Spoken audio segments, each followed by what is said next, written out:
सत्संग जी, प्रेम से कहना जी, धन्यकार जी। कहते हैं भक्त गुरु का दम दम पल पल दास ही बन के रहता है। गुरु का जो भक्त होता है वो गुरु का दास बन के रहता है। गुरु जो जो हुक्म करता है वो उस पर चलता चला जाता है। गुरु के हुक्म में बहुत ताकत होती है। एक बार कहीं गुरु नानक देव जी गुरसिक्कों के साथ बाहर घूमने जा रहे थे तो गुरसिक्कों को भूख लगने लगी। कहीं बबूर के पेड़ के नीचे बैठे, अब कहने लगे कि भूख लगी है गुरु महाराज। तो गुरु ने हुक्म कर दिया कि जाइए पेड़ पर चढ़ जाइए और आम गिरेंगे। तो पेड़ पर चढ़ गए साथ संगत और देखा तो बबूर के नीचे लेटे हुए हैं। अब कुछ गुर से कहने लगे ऐसे कैसे हो सकता है कि पेड़ तो बबूर का है, आम कहाँ से आएंगे। लेकिन गुरसिक जो पक्के होते हैं वो गुरु के वचन को सत्य वचन कह के मानते हैं कि गुरु का हुक्म आया है, अगर गुरु ने कहा है तो जरूर पक्का ही आम गिरेंगे। अब चढ़ गए ऊपर, ऊपर चढ़ गए, जाके पेड़ हिला दिया, डाली हिलाई तो पटर पटर आम नीचे गिर गए और सारे गुरसिकों ने भर पेट खाए। और जब भर पेट खाए तो सब खुश हो गए, सबके आनंद पेट भर गए। तो गुरु का हुक्म बहुत ताकतवर होता है। गुरु का जैसा भी हुक्म आता है, जब गुरसिक उस पर चलता है तो फिर गुरु की जिम्मेदारी बनती है उसकी संभाल करना, और वो उसकी संभाल हमेशा करता है। सतयुग से लेकर के हम आज तक देखें जितने भी हमारे संत ऋषि मुनि हुए हैं, सबकी रक्षा सदगुरु ने की है, सबकी देखभाल की है। भक्त को कभी निराश नहीं हुआ, क्योंकि भक्त को भगवान कभी निराश होने ही नहीं देते, क्योंकि भक्ति में बहुत ताकत होती है। तो कहते हैं ना, भक्त भगवान को अपने बस में कर लेते हैं और जो चाहे करवा लेते हैं। ये भक्ति की बात होती है। जब भक्ति हमारे जीवन में आती है तो ये भगवान फिर हमारे काम करता है, फिर ये हमारे साथ रहता है। तो गुरु का जो वचन आए उसको सत्य वचन कह के मान लेना चाहिए। जो भी हुक्म आए, जैसा भी आए, हमने गुरु के वचन को सत्य वचन कह के मानना है। गुरु हमें हुक्म जो देते हैं कि हमें सेवा करनी है तो सेवा करनी है, मतलब करनी है। हुक्म आया है सिमरन करना है तो करना है। हुक्म आया है सत्संग में जाना है तो जाना है। अब अचानक ही कोई बहन आ जाती है कि बहनों चलो सत्संग में, और हम कह देते हैं हमारे पास आज टाइम नहीं है, तो समझ लो वो ना तो काम होगा और ना सत्संग होगा, दोनों ही काम साथ जी निकल जाते हैं। लेकिन हम काम छोड़ के सत्संग चले जाते हैं या फिर उस काम को जल्दी से ख़त्म करके चले जाते हैं तो वो काम भी हो जाता है और सत्संग भी हो जाता है। तो ये तो बहुत सारे ऐसे छोटे छोटे अनुभव होते हैं महात्माओं के कि ना तो सत्संग में गए ना कोई काम हुआ, और जब सत्संग में चले जाते हैं तो सारे काम भी हो जाते हैं। क्योंकि उसका एक तरीका है कि जब हमें सत्संग में जाना होता है तो हम अपने काम को थोड़ा जल्दी करते हैं, जल्दी ख़त्म हो जाए। लेकिन जब नहीं जाना होता है तो वही काम हमको वही 10 11 12 बजा देता है। लेकिन सत्संग में जाना होता है तो वही काम 8 9 बजे तक ख़त्म हो जाता है, हम सत्संग में टाइम पर पहुंच जाते हैं। तो ये एक मन की बात है। मन में अगर हमारे में धारणा है कि हमें सत्संग में जाना है तो वो समय अपने आप बन जाता है, अपने आप समय निकल आता है। अब ये तो बहानेबाजी है कि मेरे पास टाइम नहीं है, कि हमारे पास फुर्सत नहीं है, कि काम बहुत है, कि सेवाएं बहुत हैं। तो ये तो एक बहानेबाजी है, हम बहाना लेते हैं, सत्संग से बचने की कोशिश करते हैं। लेकिन नहीं, गुरु का हुक्म जो आया है कि सत्संग में जाना है तो जाना है। और जब हम सत्संग में जाते हैं तो इसके कई फायदे हैं, कई, एक नहीं कई फायदे हैं। पहली बात तो ये होती है, दासी के जब छोटे छोटे बच्चे थे हम सत्संग में जुड़े थे, बच्चों को लेके जाते थे। अब बच्चे बड़े हो गए, अब बच्चे बड़े हो गए तो अब बच्चों को पता है कि मम्मी सत्संग में जाती है, तो वो चीज़ एक बैलेंस में बनी हुई है। अब हमें कोई रोकने टोकने वाला नहीं कि भाई ये तो सत्संग वाले हैं, रोज सत्संग में जाते हैं। अब वो घर में बहू बेटी आई है तो बहू बेटियों को भी पता है कि सत्संग जाते हैं, घर वालों को भी पता है सत्संग जाते हैं, घर वाले भी जाते हैं, परिवार वाले भी जाते हैं। जैसे टाइम मिल जाता है। लेकिन हमारी जो खुद की अपनी पर्सनल जो एक ज़िंदगी है, वो सत्संग के लिए हमें कोई फिर रोक टोक नहीं होती।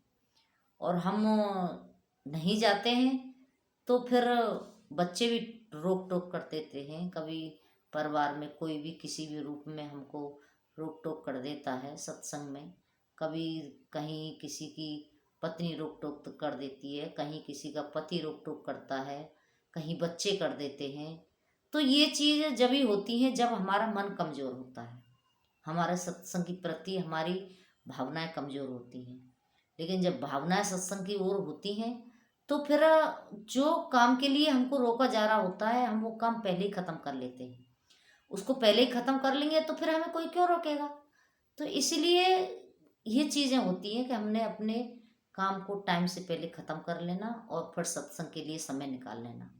जब सत्संग के लिए हम कब पूरा काम खत्म करके टाइम निकालते हैं तो फिर हमारे रास्ते में जितनी भी आने वाली जो रुकावटें होती हैं वो हट जाती हैं।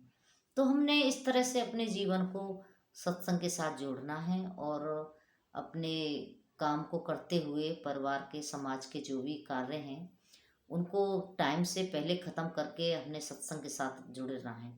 जहाँ भी सत्संग होता है हमें वहाँ जाना चाहिए, क्योंकि सत्संग में कई फायदे होते हैं। एक तो हमारा शरीर ठीक रहता है, हम चलते फिरते रहते हैं। दूसरी बात हमारा जो एक बुद्धि है, एक विवेक है, उसमें जागृति आती है, उसमें शक्ति आती है कि मुझे भक्ति कैसे करनी है, उसे समझ आती है। और तीसरी ये भी होती है कि हमारी जो आदतें हैं इधर बैठने की या फिर उधर बैठने की, या घंटा आध घंटा इधर उधर बैठ जाते हैं, उसकी बातें जो वो आदतें होती हैं धीरे धीरे करके वो भी छूट जाती हैं जब हम सत्संग से जुड़े रहते हैं। तो फिर बहुत सारी बुराइयों से, बहुत सारी ऐसी चीज़ें होती हैं जिनसे हमारा बचाव हो जाता है सत्संग जाने से। तो फिर देखने वाले भी ये कहते हैं कि इन्हें तो कोई किसी से कोई मतलब नहीं होता। दासी को तो एक एक दो दो हफ्ते तक पड़ोस में ये भी पता नहीं चलता क्या हो रहा है, क्योंकि हमारी एक ऐसी बनी हुई है एक आदत कि हम सुबह चले जाते हैं, फिर आते हैं, अपने घर का काम ख़त्म करते हैं, उसके बाद में थोड़ा रेस्ट करते हैं और फिर शाम को फिर चले जाते हैं, फिर आके फिर शाम को घर का काम करते हैं। इस तरह से हमारी ज़िंदगी जो हमारी एक रोज़ की क्रिया है इस तरह से बनी हुई है, तो हमें कहीं बैठने का, किसी से बात करने का टाइम नहीं मिल पाता। तो बहुत सारी बातें ऐसी होती हैं कि हमें बहुत बहुत दिन तक पता भी नहीं चलती। और जब पता चलती है तो हम बोलते हैं हमें तो पता भी नहीं था। तो पड़ोसी बोलते हैं कहाँ रहते हो, आपको ये पता ही नहीं, इतनी बात है, ऐसी बात है, फलानी बात, इतना दिन हो गया। तो ये चीज़ें जो होती हैं इनसे हमारा बहुत बचाव हो जाता है। और भक्त का जो जीवन है इन चीज़ों से बचना बहुत ज़रूरी है। भक्त को इन चीज़ों से बचाना अपने जीवन का बहुत ज़रूरी है, बचाव करना, हमको बचाव रखना चाहिए। क्योंकि जब हम दुनिया की बातें सुनेंगे नहीं, दुनिया की बातें कहेंगे नहीं, इधर उधर की करेंगे नहीं, तो फिर हमारा बचाव हो जाता है और हमारा पूरा ध्यान भक्ति के साथ जुड़ा रहता है, सिमरन के साथ जुड़ा रहता है, सत्संग के साथ जुड़ा रहता है।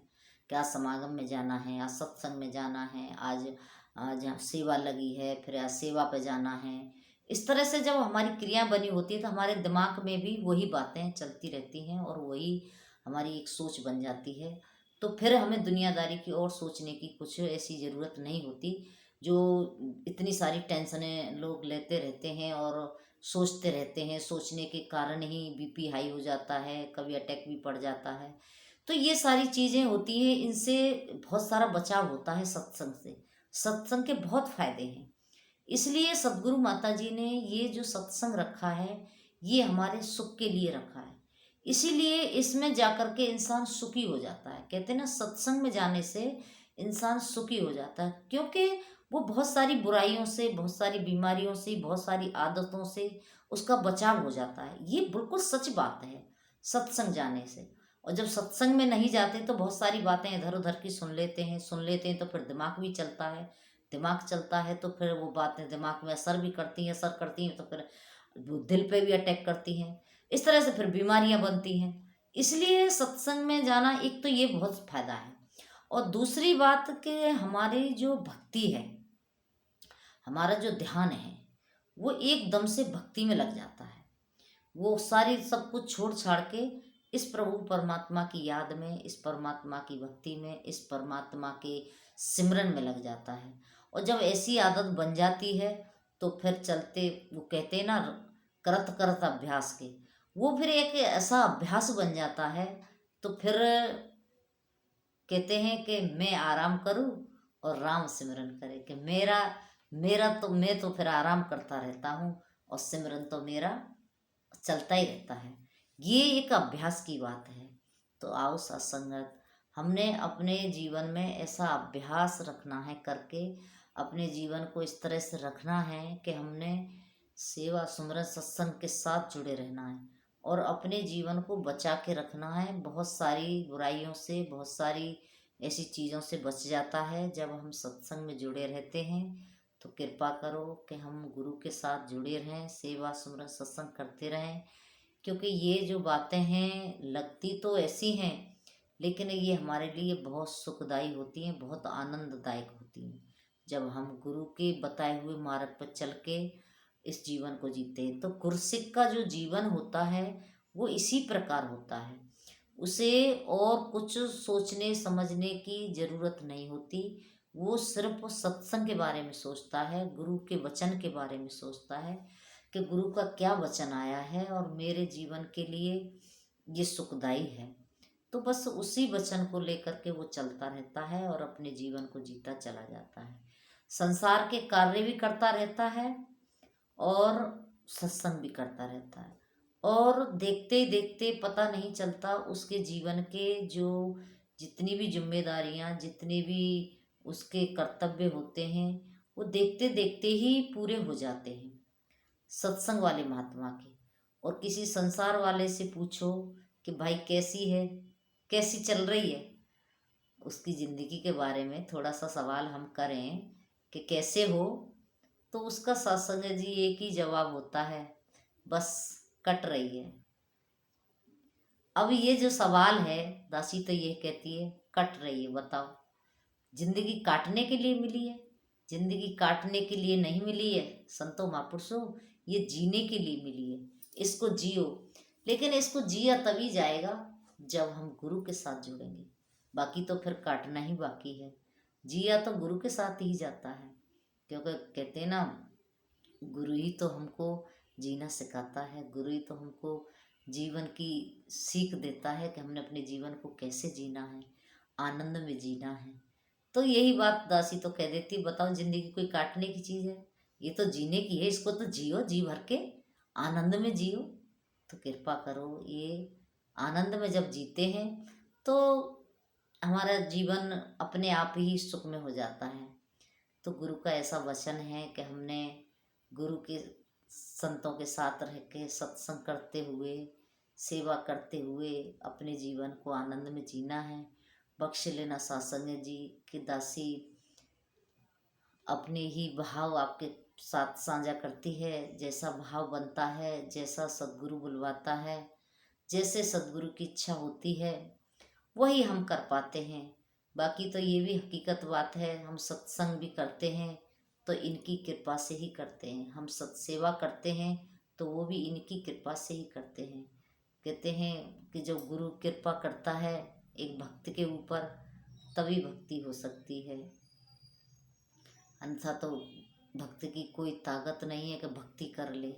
ये इसका अपना कर्म होता है। कहते हैं एक बर्तन कुम्हार बनाता है और अंदर से हाथ लगा के उसे बड़े सहज से बाहर से उसको धीरे धीरे करके ठोक पीट लेता है, जिससे कि मजबूती उसके अंदर आ जाती है। तो फिर उसे एक आंच में लगा के उसको तपाता भी है, जिसलिए कि उसमें पानी भर जाए ठंडा, दुनिया की पी कर के प्यास बुझ जाए। तो गुरु का भी ऐसा ही कर्म होता है। गुरसिक को साधता रहता है और धीरे धीरे करके पक्का भी करता रहता है। और ये न साधे तो किसी इंसान की ऐसी ताकत नहीं कि कोई भक्ति कर ले। ये तो एक हाथ से साधता है, एक हाथ से ठोकता भी है और फिर भट्टी में, सत्संग की भट्टी में डाल के ये पकाता भी है, और इस तरह से पका देता है कि फिर वो अपने जीवन में खुद भी ठंडा ठार रहता है और दूसरों को भी ठंडक देता रहता है। इनके विचारों की जब बौछार पड़ती है तो ये मन इस तरह से ठंडा ठार हो जाता है, फिर ये खुद भी आनंद में रहता है और दूसरों को भी आनंद देता है। तो इस प्रकार से हमने अपने जीवन को जीना है गुरु के साथ, क्योंकि यह जीवन सद्गुरु ने दिया है, ये जीवन गुरसिंह ने दिया है। तो इस जीवन को हमने आनंद में, सुकून में, अपने परिवार, अपने समाज, अपने जहाँ भी हम रहते हैं तो बड़े आनंद के साथ जीना है। क्योंकि गुरसिंह का जीवन ऐसा ही होता है, वो अपने आप को हमेशा हमेशा मूर्ख समझता है, चाहे कितना भी चतुर हो, कितना भी होशियार हो, कितना भी दौलत वाला हो, वो सब कुछ सतगुरु के चरणों की धूल समझता है। कहता मेरा मुझ में कुछ नहीं, जो कुछ है सो तेरा, और तेरा तुझको सौंपिए क्या लागे मेरा। कि मेरा क्या है प्रभु, जो भी कुछ है वो सब आपका है, आपने दिया है, ये आपकी कृपा है। तो कृपा करो सत्संग जी। ऐसे भाव बन रहे थे आज दासी के, आप जी से ये साझा किया है। तो कृपा करो कि हमारे भाव उस तरह से सुंदर बने रहें, हमेशा परिवार के साथ, संतों के साथ, समाज में जहाँ भी रहते हैं ऐसे भाव के साथ अपना जीवन जीते चले जाएं। और ये सद्गुरु ने जो प्रेमा भक्ति दी है इसको हम प्रेम से करते चले जाएं। दासी के तो जीवन के जो भी कार्य होते हैं ये स्वयं करने वाला होता है। दासी तो कुछ भी नहीं करती, कुछ भी नहीं करती, अब तो बस बिल्कुल फ्री हूँ, यहाँ संगत वहाँ संगत, सत्संग में आपकी जी की कृपा से हम लगे रहते हैं। तो कृपा करो आप भी भरपूर सत्संग किया करो, जहाँ मिल जाए वहाँ सत्संग में ज़रूर जाया करो, क्योंकि सत्संग से ही हमारे जीवन की एक सुंदरता आती है, हमारे जीवन में एक सुंदरता आती है, एक सुंदर भाव बनते हैं, एक सुंदर भक्ति बनती है। क्योंकि जब ही हमारी भक्ति पूर्ण हो पाती है जब हम संतों का संग करते हैं। तो कृपा करो, एक बार महात्मा कहते हैं ना, क्या सत्संग में रोज आना जरूरी है, तो सत्संगत जरूरी है, सत्संग में जरूरी है आना। क्योंकि पता नहीं कौन से संत का कोई ऐसा वचन आ जाए कि हमारे जीवन का कल्याण कर दे। इसलिए हमने सत्संग कभी नहीं छोड़ना, इसके बारे में तो सपने में भी नहीं सोचना कि मुझे सत्संग नहीं जाना है, कि हाँ जी जाना है। कृपा करो, वह हम भाव बना लेते हैं तो टाइम भी, समय भी सद्गुरु अपने आप बना देता है। तो हमने अपने भाव ऐसे रखने हैं सेवा सुमरन सत्संग के लिए हमेशा, कि हमने करना है। तो गुरु के साथ जुड़े रहें, सेवा सुमरन सत्संग करते रहें। और कोई भी बात ऊंच नीच ऐसी निकली हो दासी के वचनों में तो दासी को बख्श लेना, माफ़ कर देना। ऐसी अरदास प्रार्थना आप जी के चरणों में है। प्रेम से कहना जी, धन्यकार जी।